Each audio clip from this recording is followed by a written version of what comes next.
Саламатсыңарбы балдар. Биздин бүгүнкү сабагыбыз сүйлөмдүн айкындоочу мүчөлөрү жөнүндө болот. Анда эмесе сабакка көңүл бурабыз. Сүйлөм мүчөлөрү экиге бөлүнөт: баш жана айкындооч.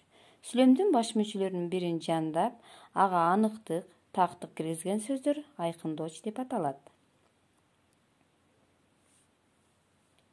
Айкындооч мүчөлөр өздөрүнүн сүйлөм тизмегиндеги аткарган милдетине карай үчкө бөлүнөт: аныктооч, толуктооч жана бышыктооч.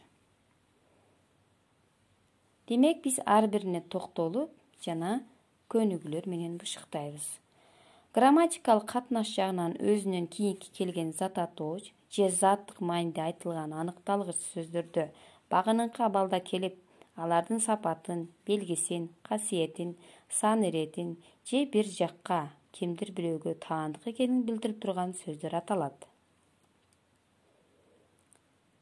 Аныктоочтун суроолору: кандай, кайсы, канча, нече, канчанчы, неченчи, кимдин, эмненин. Мисалы, күлүк ой, узун санаа мени курчап алды. Кандай ой, күлүк ой, кандай санаа, узун санаа. Калдайган караандын ким экендиги билинди. Демек, биз аныктоочту табуу үчүн аныктоочтун суроолорун беребиз. Караандын, эмненин, караандын, кандай караандын, калдайган караандын. Демек, биз аныктоочтун суроолору аркылуу сүйлөмдөгү аныктоочторду табууну үйрөндүк. Анда эмесе кийинки экинчи айкындоочу мүчөбүз бул толуктооч.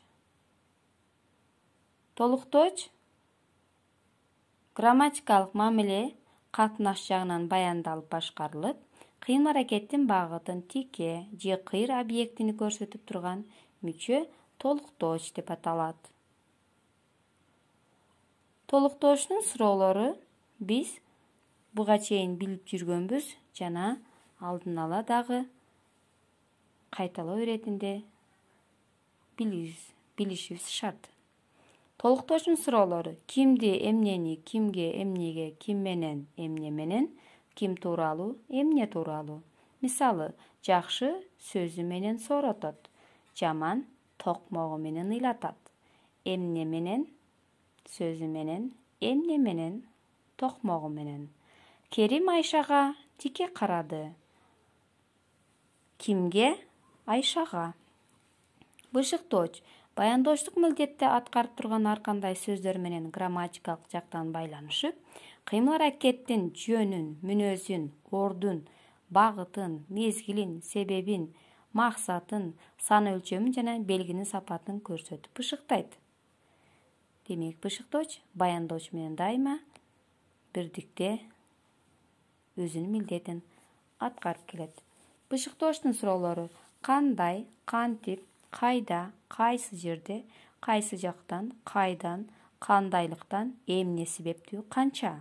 Мисалы, эртеси Данияр экөөбүз кырманга келдик. Кайда келдик? Кырманга кыймыл-аракеттин ордун билдирип жатат. Качан? Эртеси мындай кыймыл-аракеттин мезгилин билдирди. Ал Каражанын карчы уруп үй-бүлөсүн бакчу. Кантип бакчу? Каражанын карчы уруп. Мында кыймыл-аракеттин сын сыпатын билдиргендиктен ал кантип деген суроого жооп берди да сүйлөмдө бышыктоочтук милдетти аткарды.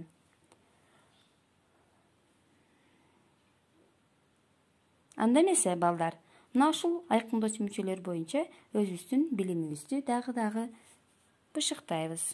Төмөнкү сүйлөмдөргө сүйлөм мүчөлөрү боюнча талдоо жүргүзгүлө.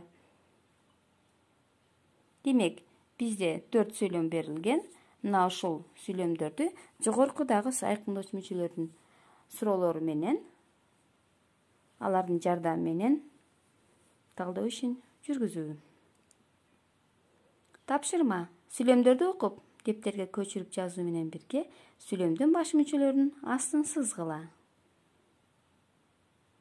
Баш мүчөлөрүн гана астын сызуу силерге тапшырма. Сабакка көңүл бурганыңар үчүн чоң рахмат. Ишиңерге ийгилик.